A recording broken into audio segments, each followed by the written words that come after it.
Ibu Gembala dan juga majelis gereja, sesepuh jemaat dan jemaat yang mempercayakan pelayanan ini kepada saya. Ya, tadi saya jalan kaki cukup jauh karena mobil harus diparkir kira-kira jauh dari rumah 1,5 km karena kami ada pantang adat. Ya, dan Alkitab bilang di mana bumi dipijak, di situ langit dijunjung. Ya, harus hormati, harus hargai, dan saya pun termasuk orang yang menghargai, kendati pun saya tidak imani, tapi menghargai mereka itu penting. Ya, dan Bapak Ibu Saudara, puji Tuhan saya tidak terlambat. Saya datang baru ada 1-2 orang jemaat, dan hari ini kita akan melewati beberapa momen penting dan firman Tuhan menjadi landasan untuk kegiatan-kegiatan gerejawi hari ini. Bapak Ibu, firman Tuhan hari ini terbaca dari 1 Samuel pasal 3 ayat 1 sampai dengan ayat yang 10. Sekali lagi 1 Samuel pasal 3 ayat 1 sampai dengan ayat yang 10. Bapak Ibu, saya mohon kita baca bergantian. Saya baca ayat yang ganjil, jemaat baca ayat yang genap, hingga ayat yang terakhir, ayat yang ke-10.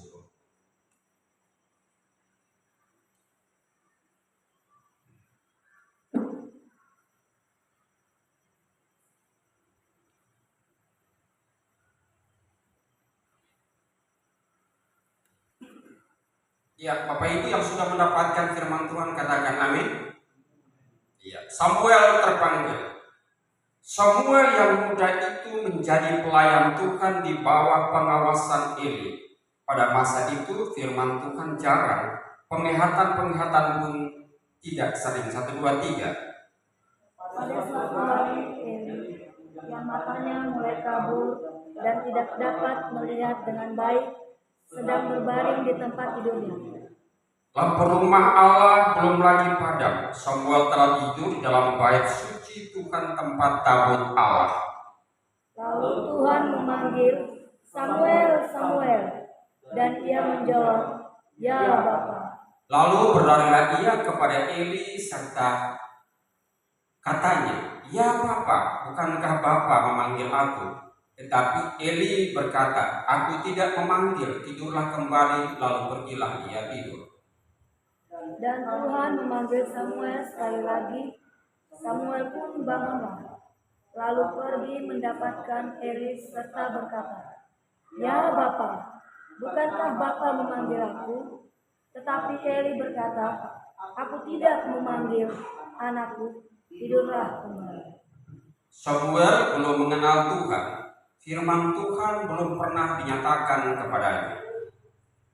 Dan Tuhan memanggil Samuel sekali lagi untuk ketiga kalinya. Ia pun bangunlah, lalu pergi mendapatkan Eli serta katanya, "Ya Bapa, bukankah Bapa memanggil aku?" Lalu mengertilah Eli bahwa Tuhanlah yang memanggil anakku.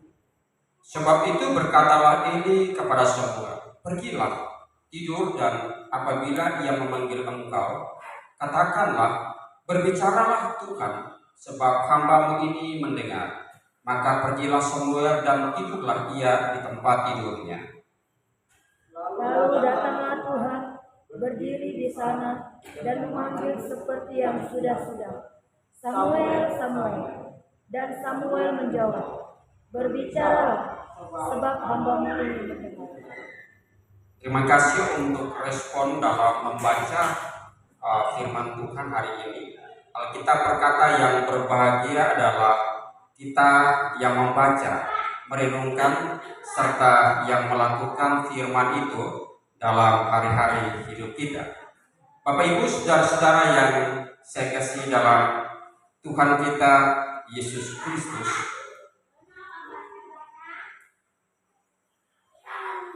tahun 2002 ketika saya datang, pertama kami tinggal di SP2.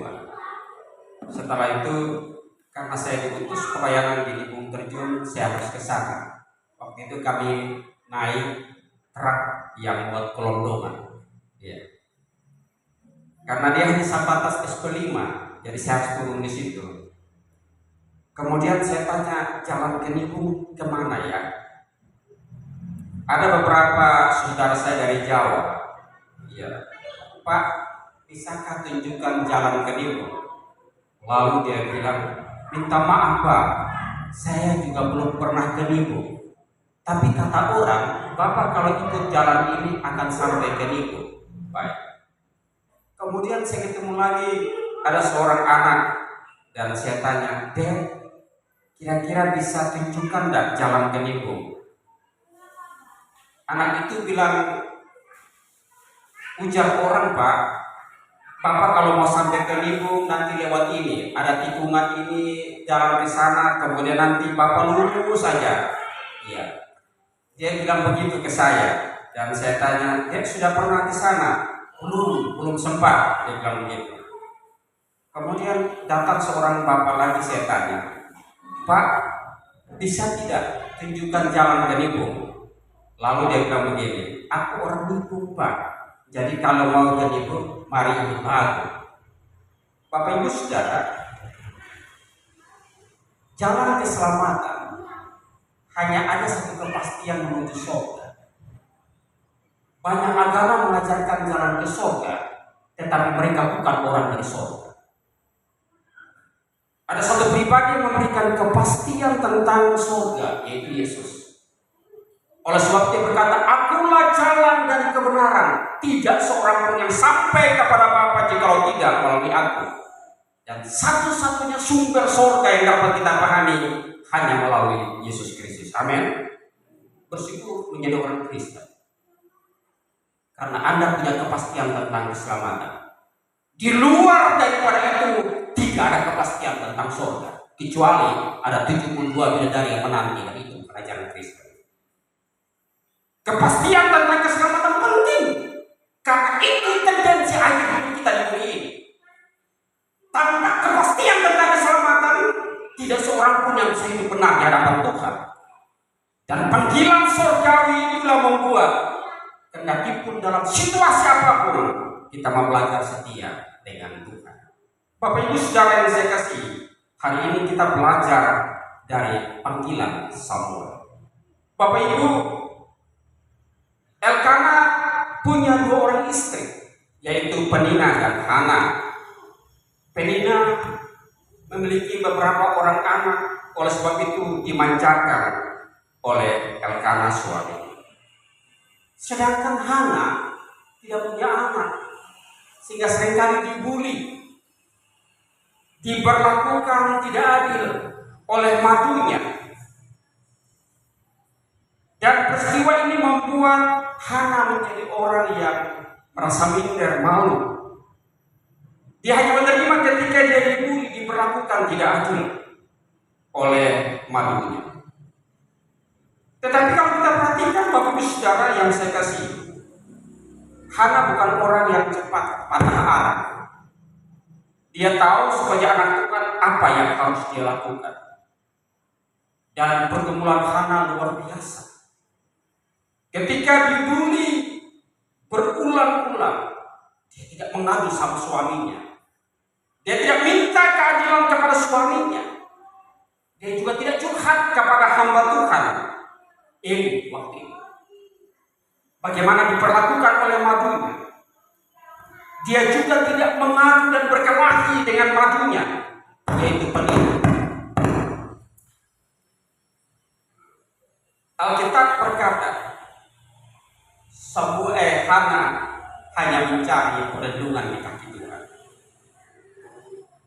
Pergumulan seorang ibu yang luar biasa, tangisan doa yang bercucuran dengan air mata, Tuhan hargai itu. Dan Alkitab berkata, doa yang penuh dengan keyakinan dan kesungguhan itu akhirnya lahir seorang putra yang bernama Samuel. Bapak Ibu Saudara, Samuel dalam teks Ibrani adalah Samuel dari 2 kata, Semu dan El. Sem artinya namanya, El artinya Allah. Elohim. Jadi Samuel artinya namanya Allah, bukan arti bahwa diminta dari Tuhan, tidak. Samuel artinya namanya Allah oleh karena telah diminta dari Allah. Itu pengertian kata Samuel. Kehadiran Samuel dimulai dari iman seorang Hana yang luar biasa. Doa seorang ibu yang penuh dengan air mata. Doa yang lahir waktu dibuli. Doa yang lahir ketika diperlakukan tidak adil. Doa yang lahir ketika diperlakukan tidak adil dalam kehidupan rumah tangga Elkanah. Tetapi saudara lihat,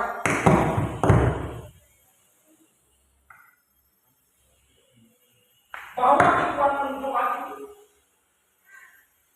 telah menghadirkan seorang pribadi yang sangat luar biasa. Kekuatan doa hanya di hadapan Tuhan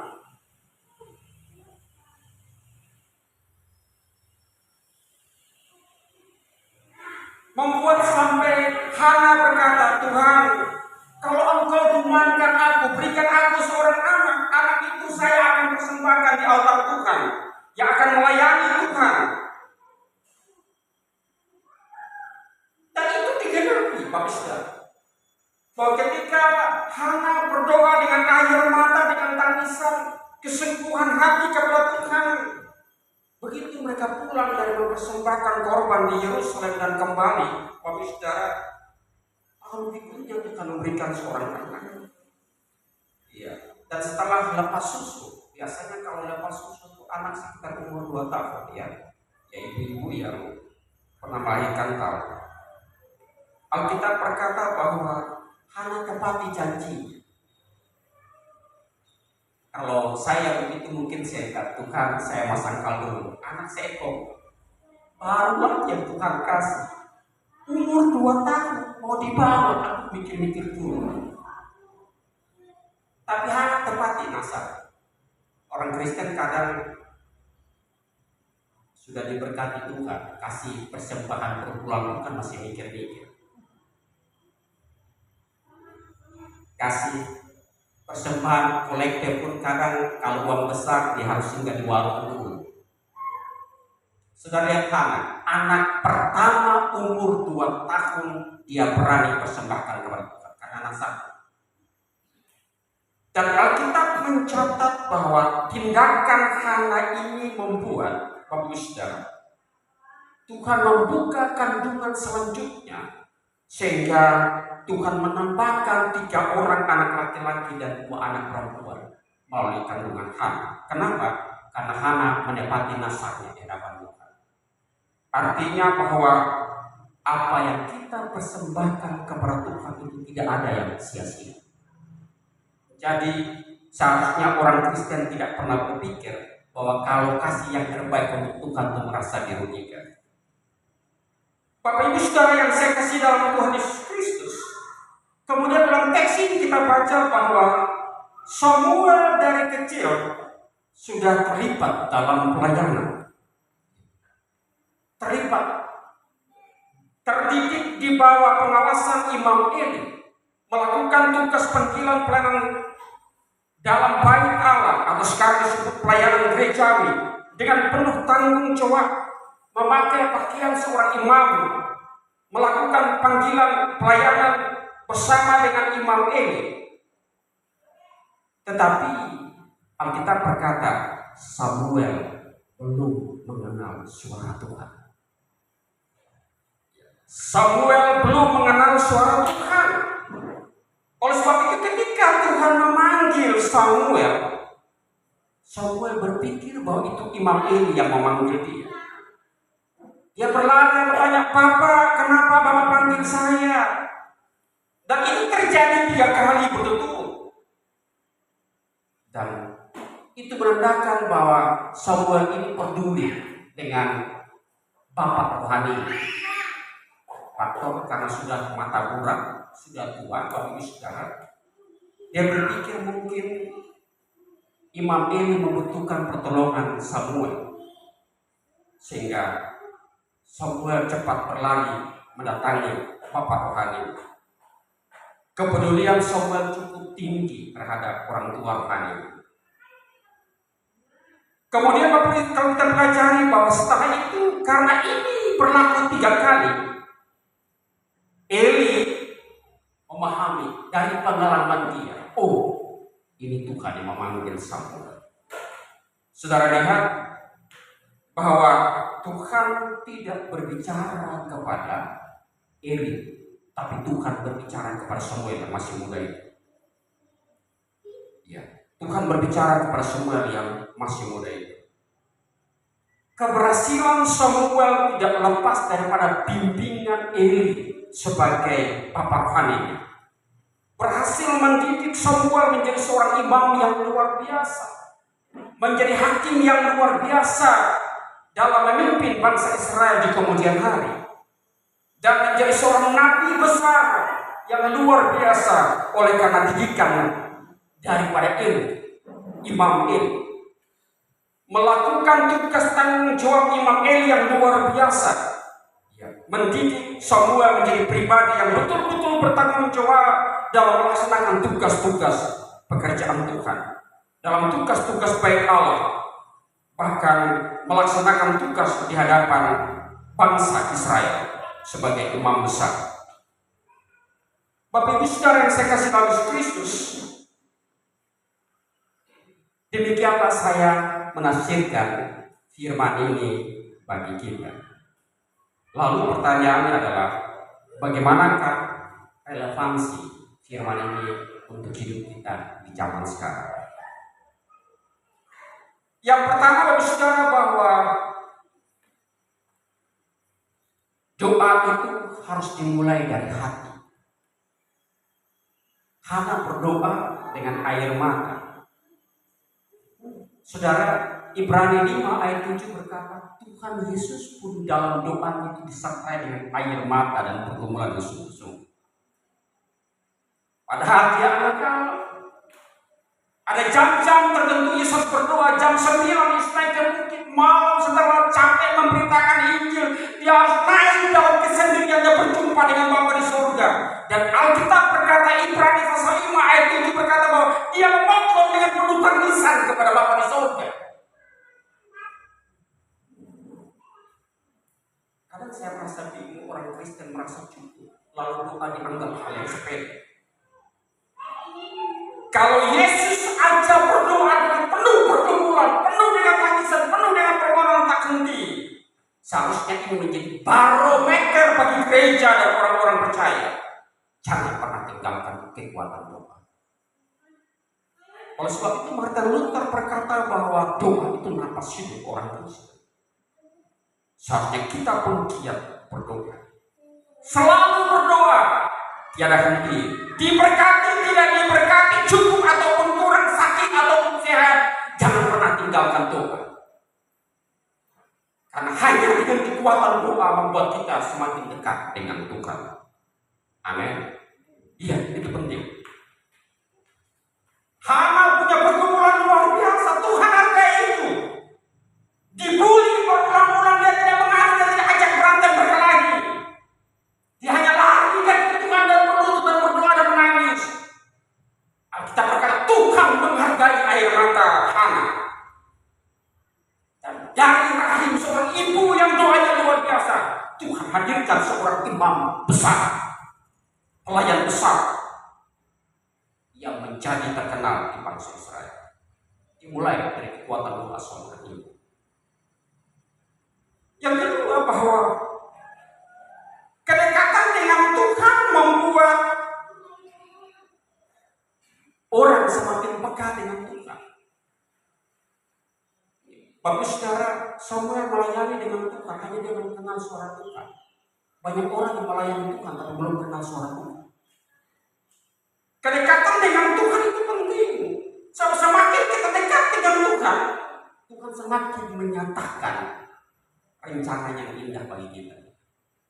Orang yang jauh dari Tuhan tidak mungkin mengerti. Oleh sebab itu, ada di rumah Tuhan selalu itu penting. Di saya selalu bilang begini, majelis-majelis gereja yang berdiri di depan pakai stola melayani pendeta, hamba Tuhan yang melayani, hidup saudara lagi dipantau jemaat. Keluargamu beribadah atau tidak? Suami istri beribadah atau tidak? Sebab kalau tidak, engkau hanya jago pelayanan di depan, tapi di rumah engkau gagal.